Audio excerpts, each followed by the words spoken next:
Hello, who's here? I'm assuming that's you, Joseph.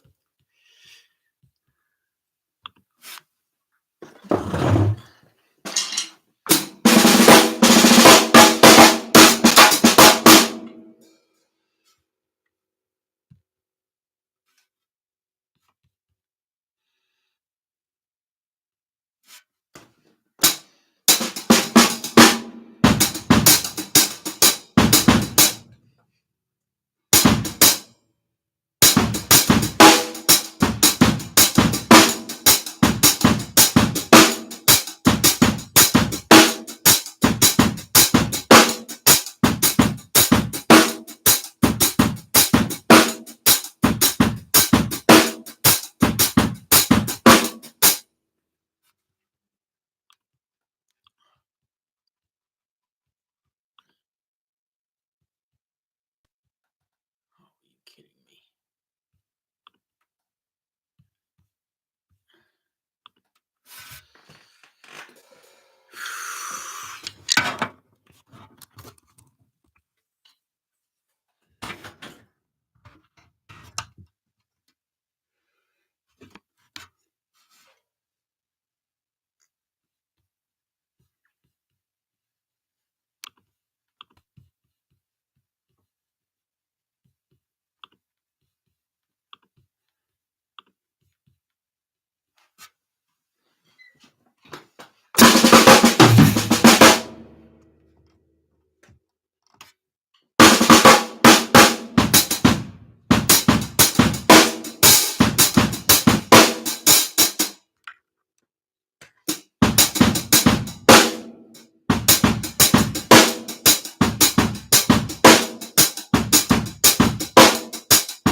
Who's that? Who do I see?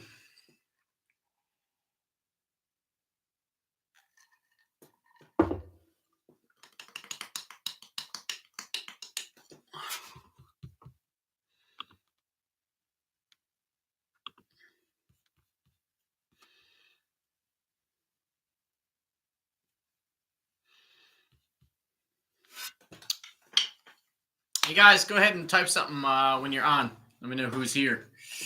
And hit me with any questions.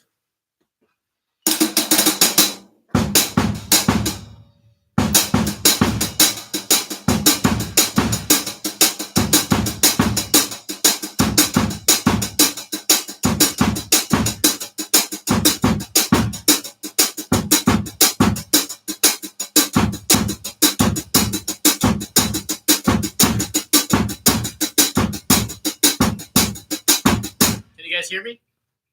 Let me know. Hello?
guys, hit me with some questions.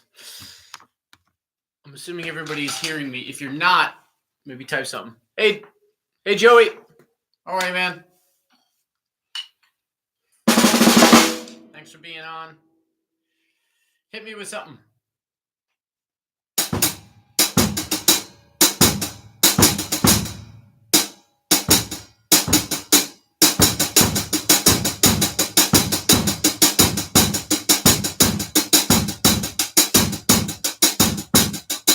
Can you hear me okay?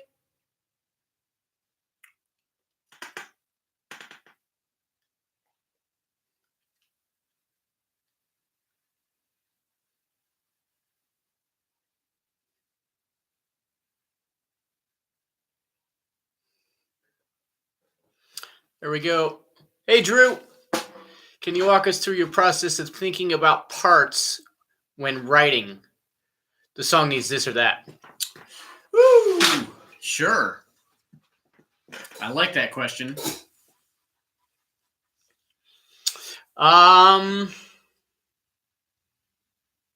Okay. I think of this in two ways, and it's basically about how much time do I have. I'm assuming you can hear me okay too. It seems like it's loud enough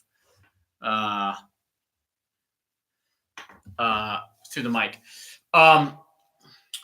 So if I am in a session where time is kind of the essence, okay, good. Time, people are kind of expecting you to get this done in a timely manner, as opposed to when I'm thinking of a part, like I'm in an actual band setting, a live rehearsal setting, and it's a band that I'm in. I'll say this: if I'm with a band, I'll take a lot more chances of maybe hearing something for the first time, whether it's a guitar riff or a keyboard sound or something, and I'll go way more left than I would in a session. We're talking about a pop session. So, in a live rehearsal, in a live band setting, I'm not afraid to kind of sit and listen for a few minutes and try to come up with something in my head that may not be the most straight ahead thing. I used to have a band called Pedestrian. And, one of my favorite records, there's a record called, here, I'll write this down. And the record title is called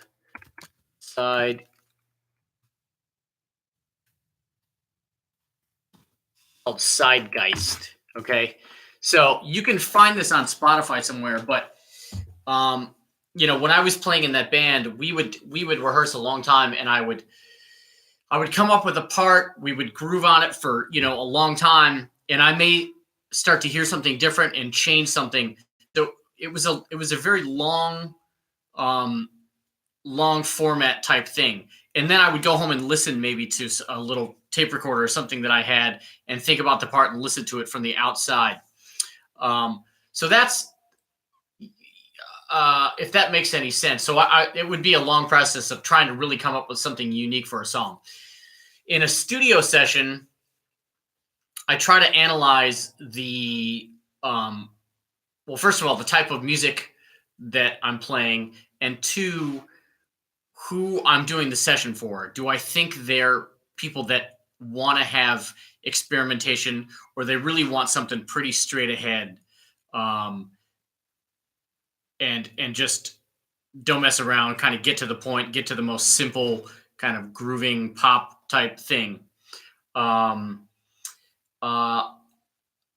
in that case, if it's that kind of thing, I'm definitely thinking much more sonically.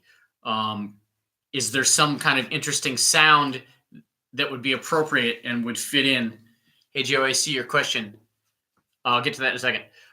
So yeah, I start, like, my kind of creative side goes to sonics as opposed to playing something kind of interesting.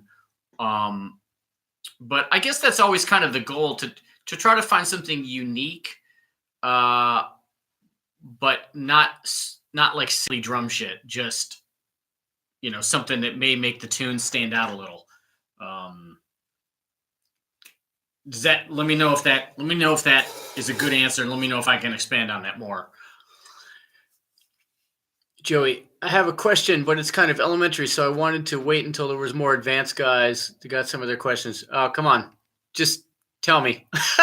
It doesn't matter. Because you never know. It may lead to something. It may lead to something else that would be great to talk about. So hit me with it. And Drew, let me know if that answers your question at all, or if I can expand on that some more.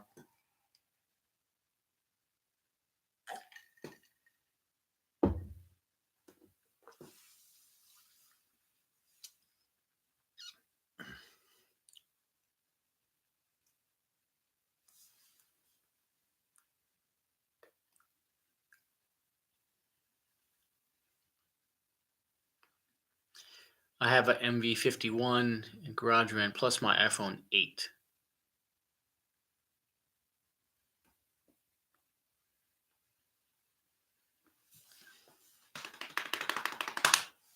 I'm assuming that's the first half.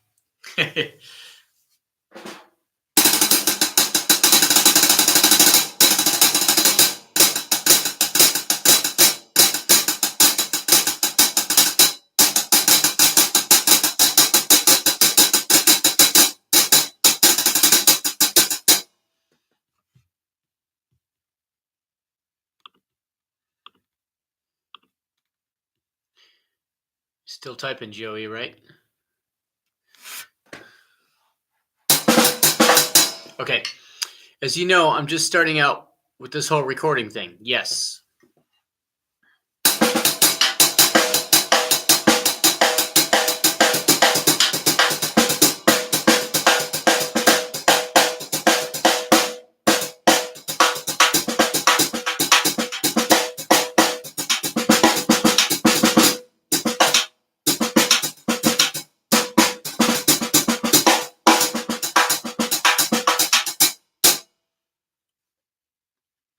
Drew, you there? Waiting for an answer from you too, buddy. Okay. So frequencies. Okay. Keep typing, Joey, and I'm gonna keep talking to Drew here. So frequencies. Maybe I feel like I need something to push the song, like a shaker, but maybe the song lacks certain frequencies in the higher end. So you choose a shaker in that range.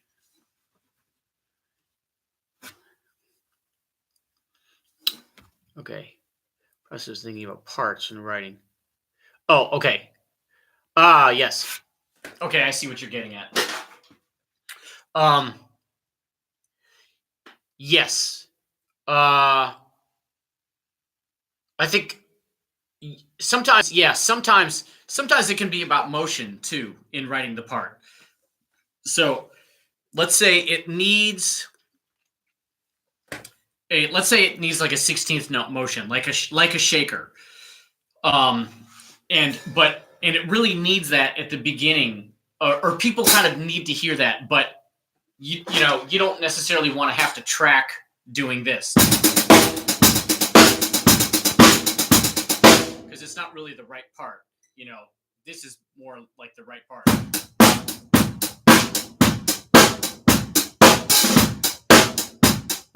Right. So I will definitely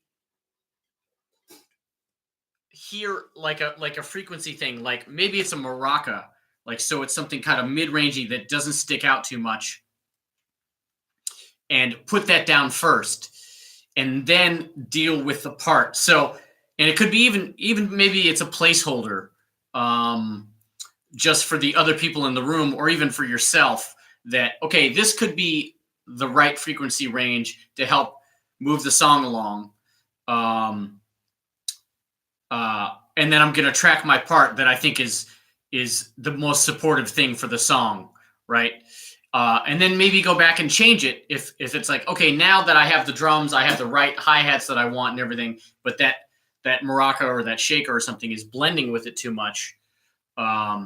Then change the instrument, change the shaker, or maybe it's not a shaker, maybe it's a tambourine, or maybe it's some kind of oddball percussion thing that would maybe add some character to the tune. I think that's maybe what you're asking me.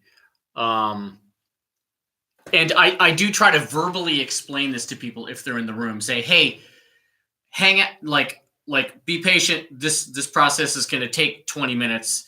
I'm going to put this down so you hear the 16th note motion. We can change it, but we just have it there so you hear what I'm going for. So I will often verbally explain that to people if they're maybe not experienced in what in the process of recording. I see. So sometimes you'll use a percussion instrument as a placeholder while you record your drum part, so you don't feel the need to fill that space. Exactly. Yes. And also the placeholder can be, Joey, keep writing your question. I'm waiting on you. Also, that placeholder could be, let's say, you just want something that grooves in there. Let's say it's a very slow tempo, but you want to make sure your fills are locked. So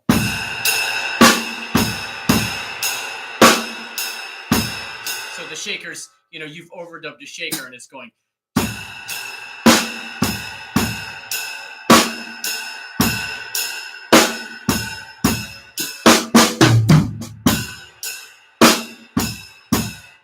And maybe that shaker's not right to be in the tune, but it's in there just to help your tracking purposes, and it's not a click, it's something that grooves.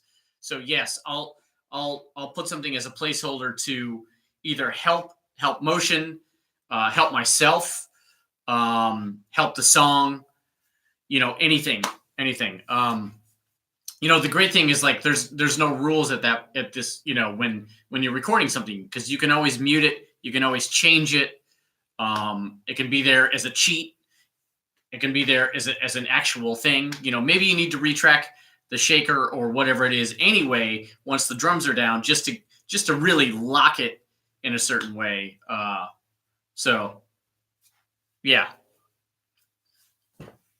And exactly, not to have to fill space, whether it's with fills or like I said, having to do like a 16th note hi-hat, just so people understand that there's going to be motion there, but that's not the right part.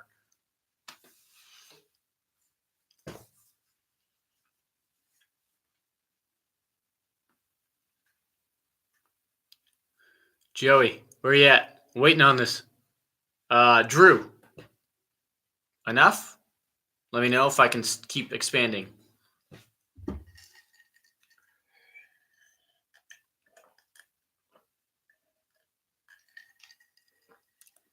Man, I wish there was a way we could all talk verbally. This would be way cooler and easier.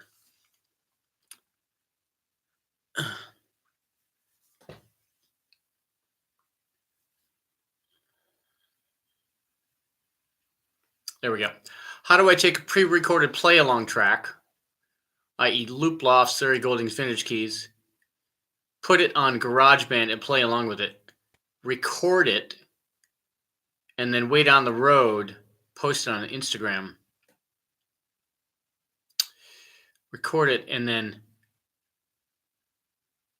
So do you mean with the gear that you have? Is that kind of the question? How do I take a pre-recorded play-along track, Loop Lost, put it in GarageBand, play along with it, record it? So you're saying, how do you record it with the iPhone and the mic that you have? Is that kind of what you're saying?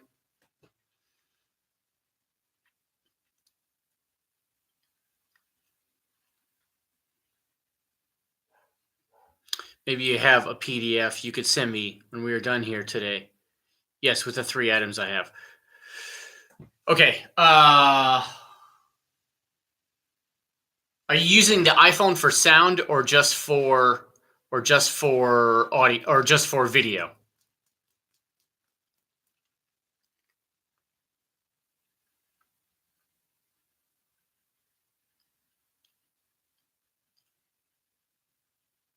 Don't apologize, man. We're here to learn.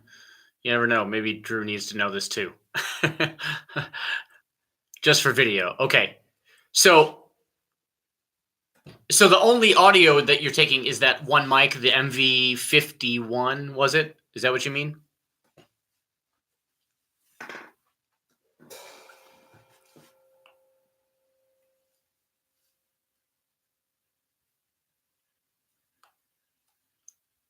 Yes. Okay. This is what I do. If you boil it down to just one mic, put the track that you want to play along to in GarageBand. So the Larry Goldings thing, put it in GarageBand. Set your mic up on, to record. Set your iPhone up. Play along. Obviously, recording the GarageBand and the iPhone at the same time. Then I put it in iMovie. Everything I do is in iMovie. You drag and drop, and then you got to line up. You'll see in iMovie separates the video and the audio that's coming in. No, it does. I'm sorry, it doesn't separate it, but you'll see the audio markers. So you take what you recorded, your thing, in GarageBand, so your audio track from GarageBand and the iPhone stuff, and you'll look at the audio and line them up in iMovie, and then you turn down. Once you have it lined up, you'll be able to tell.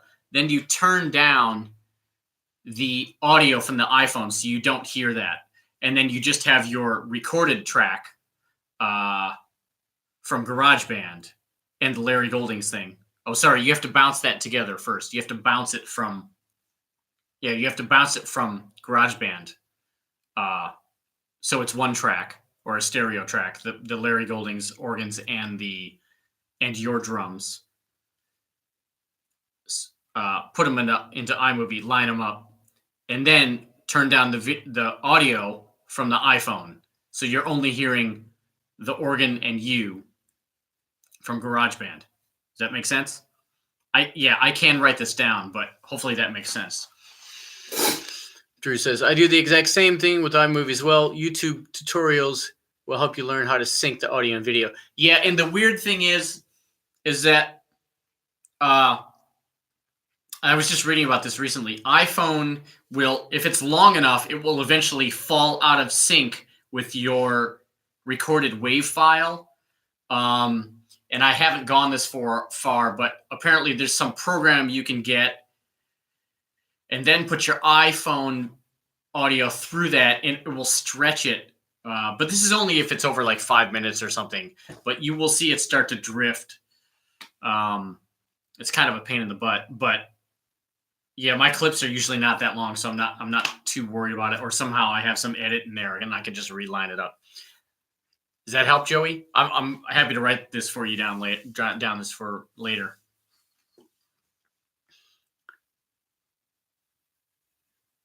Yeah, of course. If you're posting it to Instagram, it's only 1 minute, so it won't drift. Yes, can you write it down for me? Thank you. You got it. I will do that.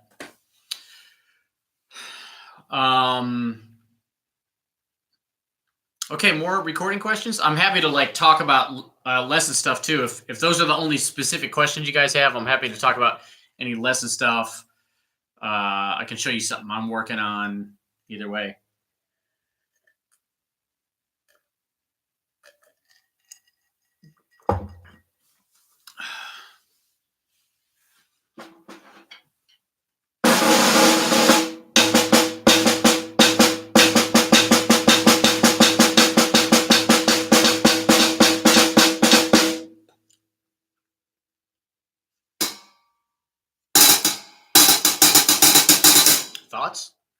Thoughts? Anyone?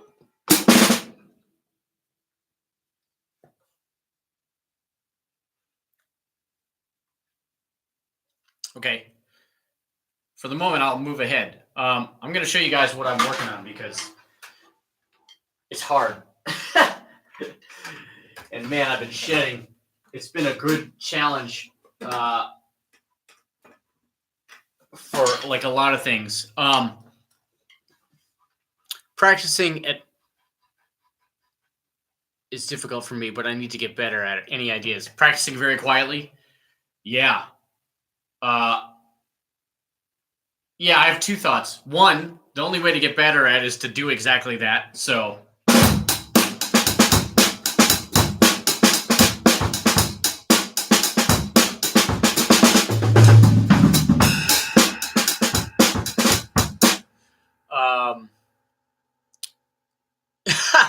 yeah, just do that. I do find the more quiet I play consistently, my hands open up in a different way and my touch starts to come like kind of pretty quick. A lot of times it's on like if I'm playing like a little in-town gig, if it's in a bar or something, which kind of wish I was doing more of actually, but where you got to play quiet, not ridiculously quiet, but quiet. But I will notice if I do that for a whole night, man, there's a whole different touch happening. So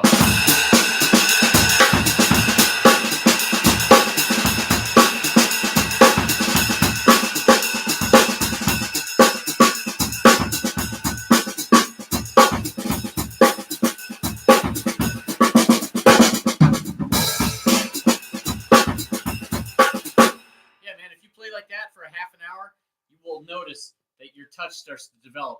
You're basically developing a whole different muscle group than going.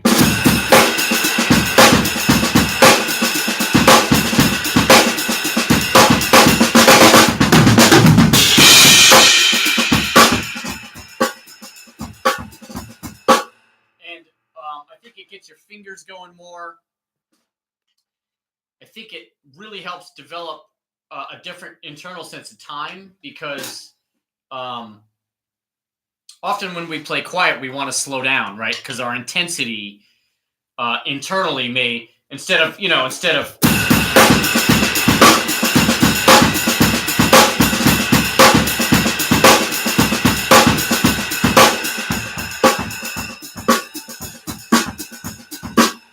when you get quiet, your intensity may want to drop. Thank you. Your intensity in your head may want to drop when you're going like this, but in fact, it needs to really stay the same. So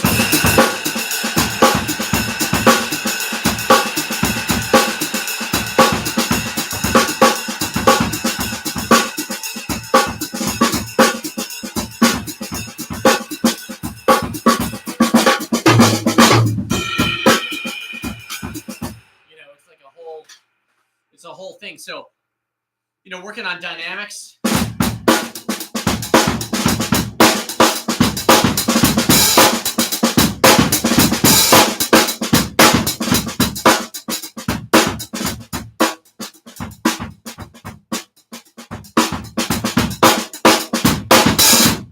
Of course, with a metronome, I think you'll quickly learn that you'll start to adjust your time. So you'll start. Well, okay, I'm getting quiet, or I'm starting to drag. You'll start to learn that process. So it's really just doing it. Put on a record, and even if it's loud, just play quiet anyway. And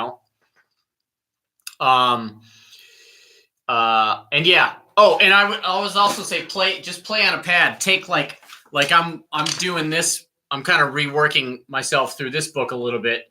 And a lot of it is, I wouldn't say it's really rudimental stuff, but just playing on a pad quietly and, it's definitely not a high volume thing. So just like that, I feel like is keeping my hands in shape in a different way. Gary Chester Newbury type system stuff you've been working on lately. No, not that in particular, but I'm kind of fascinated with triplets the past like 6 months. So I've been working on this. There's this tune on a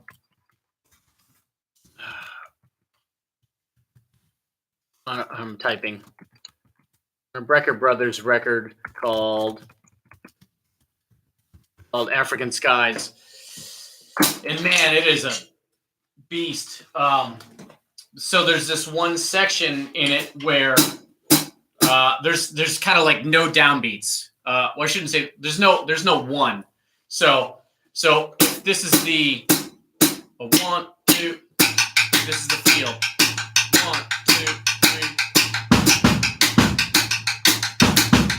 3, 4. 1, 2, 3, 4. 1,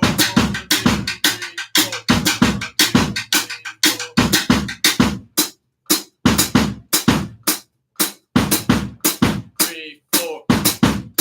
So it's like the third triplet before 1, the middle triplet after 1, and the middle triplet after 2. So 1, 2, 3, 4.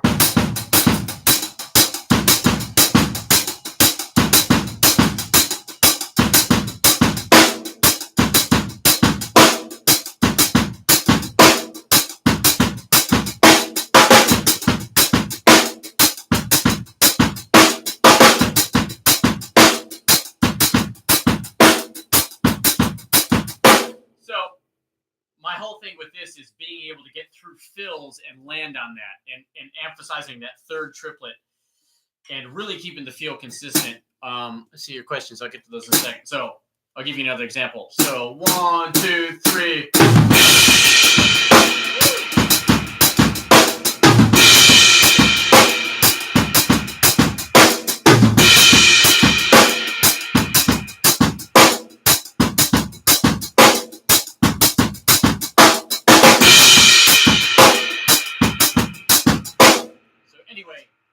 That's pretty tough. And then there's a particular section in this tune where this kind of rhythm expands, and the part is this: 1, 2, 3.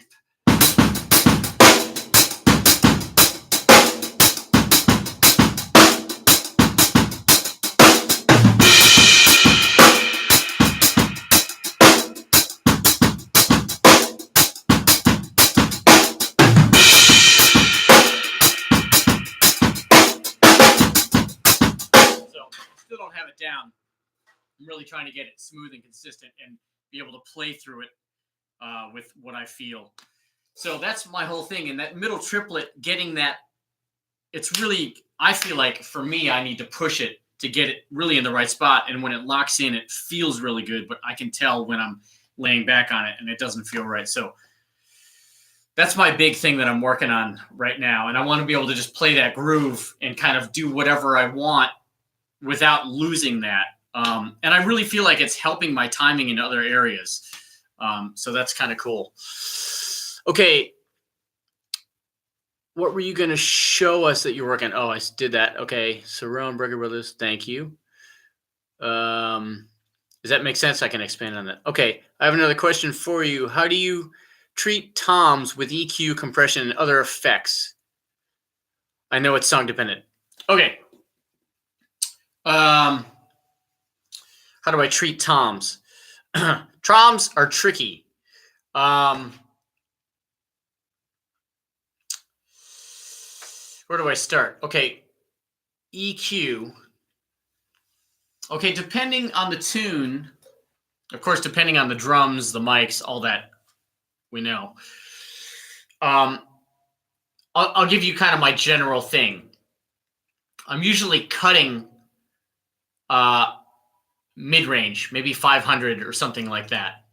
Any place where there's that kind of weird, slightly honky mid-range, and depending on the tune, maybe adding some attack to it, depending on the genre, of course, like maybe around 3K, just a little, like the Q is tight, and just a little boost, maybe 1 or 2 dB there, but kind of minimal, of course, depending on the tune again. And then I find that like boosting maybe around like 170, 200 helps get the kind of like the right low end, as opposed to like beefy lows and a lot of attack. Yeah, like not the low lows, because not like 80 hertz. That seems to be fighting with the kick drum, but like kind of that, 170 low mid range, I guess you would call it. That's kind of a typical EQ curve I use for that. And yes, of course, it depends on the drums and all those things. Compression. Again, depends on the tunes. Usually I will do something that I'll have a I always get these backwards. I'll have a slow attack, so I'm not taking away any of the transient, because I don't want any kind of thing happening. So a slow attack. I often use distressors, like a distressor plugin. So I'll just keep that at like 9 or 10. So it's really not touching the transient at all. And then I'll just kind of mess with the release. I'll mess with the release so I feel like the length is proper for the tune.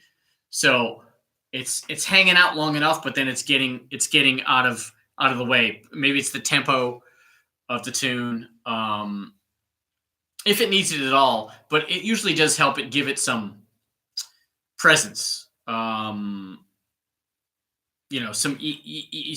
compression on the toms. Can be give or take, but definitely like a modern pop rock track. That's kind of the approach I take. Any other effects? Yes. Sometimes a bit of verb. Sometimes. I often feel like I can get what I need just by putting the rooms where I need it. Again, of course, depending on the tune. But a little bit of like a plate reverb or something, EMT 140 or something like that, can help it, help glue put the snare. I'll often put the snare and the toms through the same verb, and just lightly, just sometimes you don't even really notice it. Well, you notice, but you don't hear it, if you know what I mean. So I'm not a huge lover of reverb on drums. Of course, sometimes it really works, but most of the time, I'm kind of into drier sounds. But so sometimes getting just maybe a little bit of ambience with using the room mics or busing it to some plate reverb or something like that. Does that help?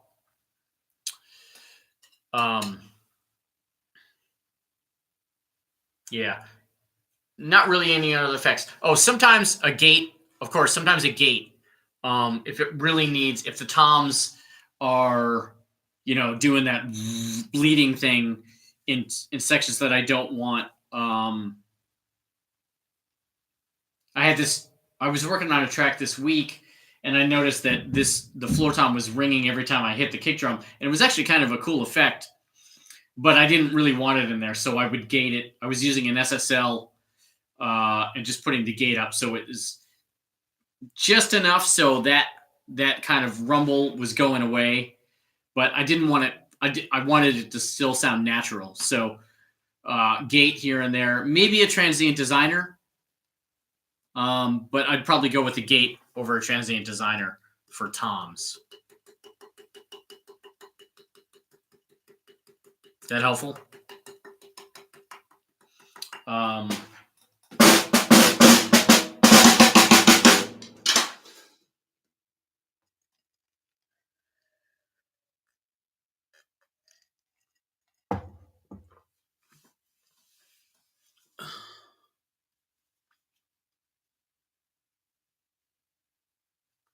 So it's just enough verb to give it a room feel. Yeah. I mean, I think if you put up an aux bus, put on some verb, put your toms through there, do it with some music. So it's because it's one thing to hear it with just drums alone, with some music, and just have it all the way down and just bring it in enough, and I think you'll hear it fill out in a certain way, but you don't really hear the reverb. It's like some sauce. It's like you don't really know what you're tasting, but it tastes better, Way over my head right now. Sorry, Joey. Hit me with anything else though, man. Come on, we can do both of these. Yes, very helpful. You mentioned wishing everybody could talk and not have to type. Have you looked into the Google Hangout stuff? No. Can we do video on that? Maybe that'd be a better option, because I find this frustrating and it may be more interactive. Because in this case, Joey, you may be able to interject with something that we could all tie in. I will research that for next time, though. I've always done Google Hangout on chat, not video. So interesting. It's very helpful. You mentioned, oh, okay. Sorry, you wrote that. Yes, so everyone has video feed and can talk. Yeah, that would be great. We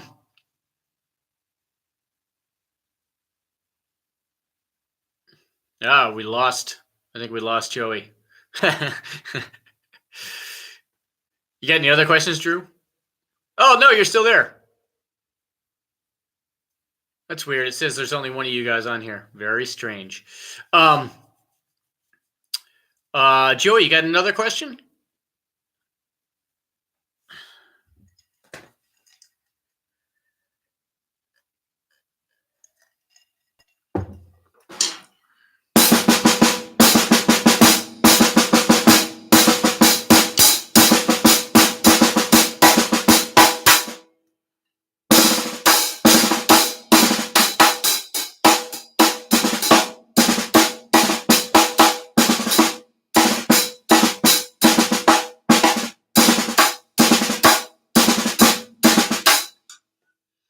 Biggest musical hurdle you've had to face in your career?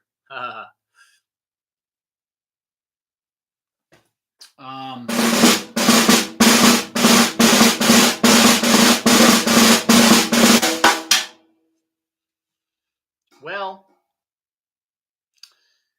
I think I've, like many things, I have two answers for that.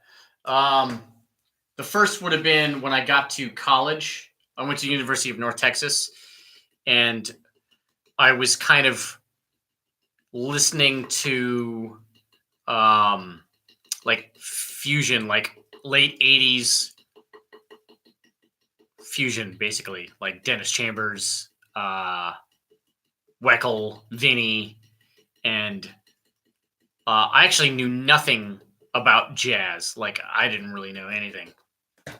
So I realized at that point that I had to actually learn straight ahead jazz. So not just listening to it and understanding it, but actually, swinging, being able to go.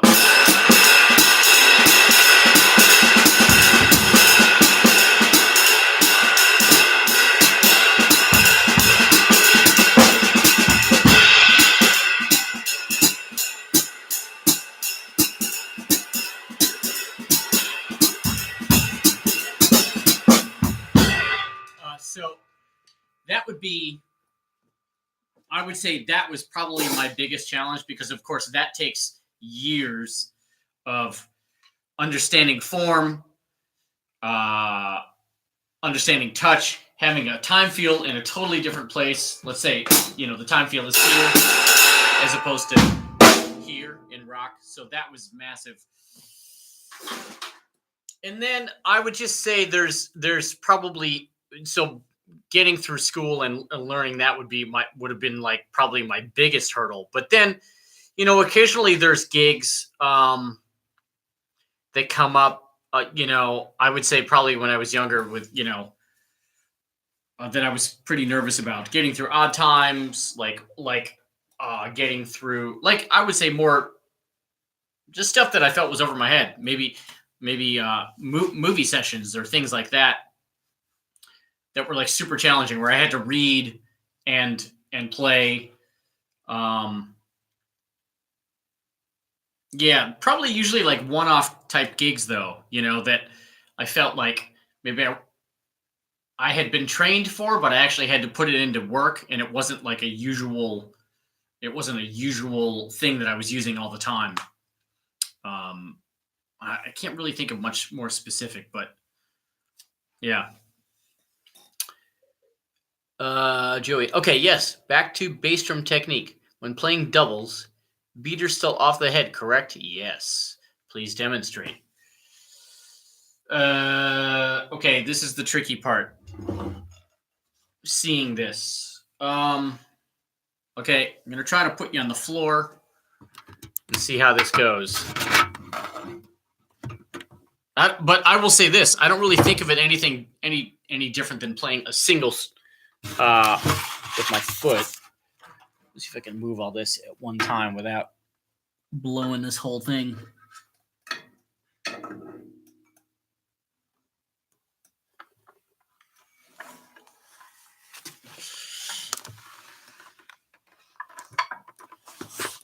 Very tricky. Okay. It looks to me like you can see that. Okay. I think you can see it. I'm sitting in a weird angle. So here's a single stroke for me. Here, wait, I'm going to move this. Maybe there's more light. Here's a single stroke. Beater comes off. Double.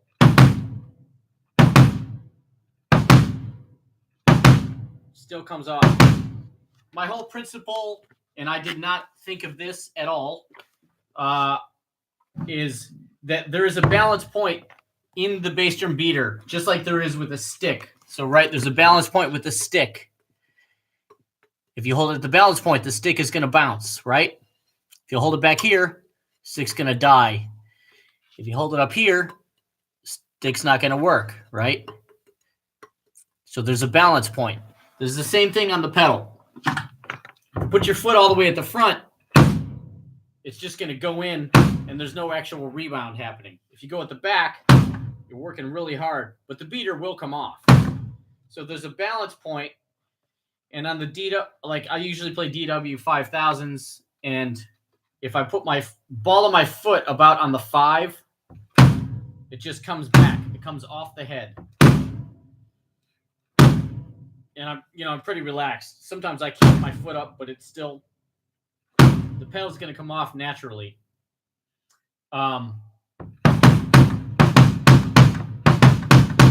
So, and I've learned to be able to play quite loud like this, but beater always comes off. Is that helpful?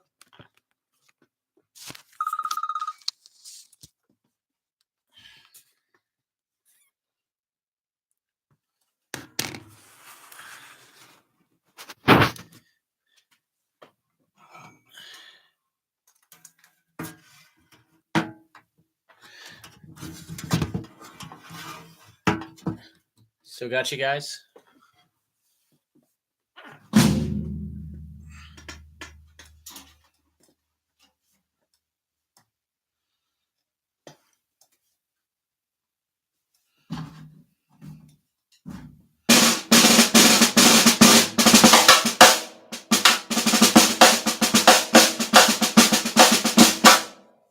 Yes, still here. Does it still say 1 viewer? No, it says 2. Yes, that is beautiful, man. I'm working on it every day. Okay, great. Yeah, the biggest thing is a balance point, and I will say there's a Jojo Mayer video on bass drum technique that I found super helpful. Regardless if you love his playing or what he does, he's an incredible technician, and he has some amazing exercises. I don't think you need to learn them all because he can do the kind of crazy heel toe thing, which some people find useful, but I don't. But that technique involved, I've worked on in being able to play. I'm trying to remember. Play it with my toe, and then play flat-footed. And get the same tone. There's one exercise he does like that. You may be able to find it on YouTube. I think that's a really great exercise because it's all about listening to the tone of the drum as opposed to kind of focusing on what your foot is actually doing. And I think that's a really good exercise. And that was super helpful to me. Right now, I'm practicing materials for acoustic pricing. Did you build those or just buy those? These I bought them. These under these, so that's just black cloth over these, and under them are these kind of wooden frames, and inside the wooden frame is some kind of, I don't remember, acoustic fiberglass stuff. I'm never gonna remember, like some, A9741 or something like that. I don't really remember. So yeah, they're half bought, half built. Yeah, check that out, Joey. Yeah, so the panels, the frames, Drew, were, man, I ordered them online. It was so long ago now. I don't remember. I ordered them online, and then I might have even gone to Home Depot to find the acoustic, the fiberglass dampening, whatever. And then I just went to a material store and bought black covering that would fit over, and just cut it on and stapled it. Yeah, that fiberglass interlace and stuff at the Home Depot and Lowe's and stuff. Awesome. I can definitely do that. Yeah, it's not that expensive. They're kind of randomly placed, but they definitely help in the room for sure. You don't have to have black either. Get some colors, man. Have some vibe.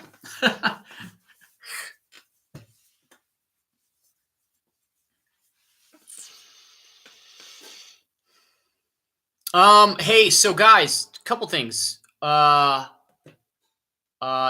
Drew, I know you're going to send me some stuff for critiquing. You're getting that together. Joey, just so you know, Drew sent me like a recording that he did to kind of analyze some sounds. So I'm going to do that as a lesson soon. Anything you guys want me to cover, please let me know, like email or whatever. You guys are very communicative on Patreon, which is awesome. I'm trying to encourage people more to be. I'm trying to post more and try to make it something that people want to check every day, as opposed to just a couple times a week. And any posting that you guys could do would be super helpful to me. Like, hey, there was this lesson. Maybe if you take a snapshot on your phone or a repost or anything like that, I'm trying to get more people on here. That would be super helpful. But of course, any lessons you want me to cover, whether it's playing stuff, recording stuff. I'm trying to find a balance between all that. Any of that stuff would be great and super helpful and useful.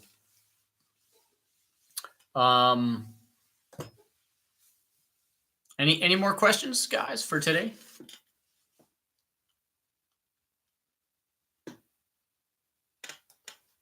We'll definitely repost stuff when you get recording done. I'll post what you critiquing.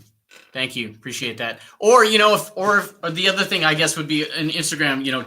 Tag anybody you want in the comments, at whoever. That would be great. My reach is, a lot of it is Los Angeles. I look on all that Instagram stuff, and it's like 95% of people follow me that are in Los Angeles. So I need to expand my horizons there. It says you posted this on Instagram today. Thank you. Appreciate that. Yeah. Okay. So yeah. Any more questions for today? I don't want to bail if there's any more. And I'm going to look into the Google thing for next time.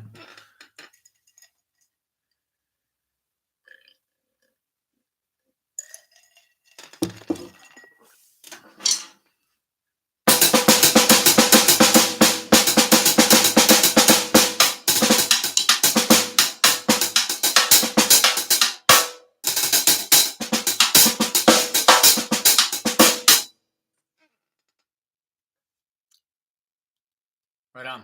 I appreciate you, Joey. Thanks, man. Appreciate your support and your enthusiasm for sure. Both you guys. Totally. One last quick question before you go. I'm starting with gear and was going to possibly get that Dayking 4 that you have. Is that a good starting point, or do you have a better idea? I think the Dayking is very good. To be very honest, I've had a little bit of trouble. I've had to get it repaired a few times. I've talked to other people about it, and they have not had that issue. So I don't know if I have one that's slightly funky, but sonically, it's very good. And I think, especially for the price point, it's the cheapest, for mic pre thing I've seen. I know API makes one more expensive. The API one would be great if you got the bread.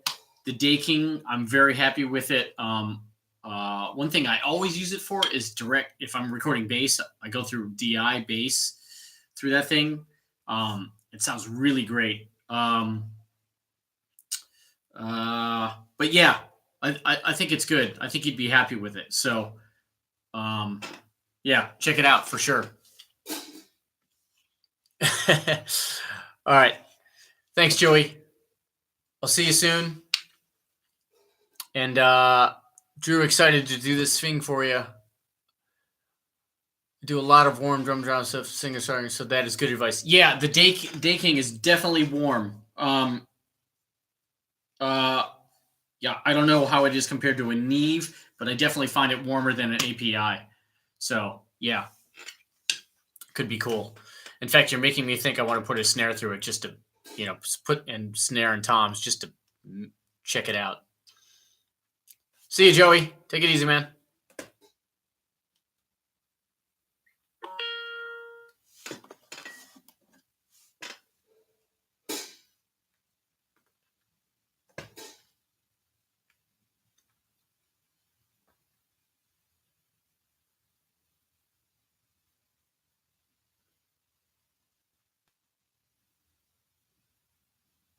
Perfect. Yeah, my Neve may be a bit out of the price range, but yeah, man, I've been working on the projects I'm sending you.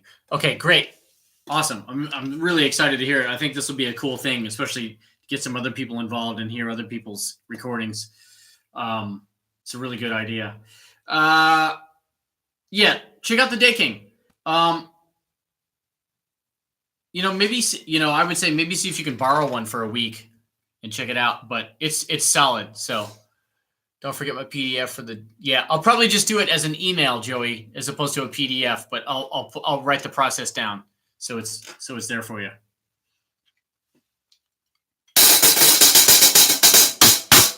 All right, cool dudes. Thanks so much. We'll see you in a month, and I'm gonna look into the Google thing so we can all chat. Peace out.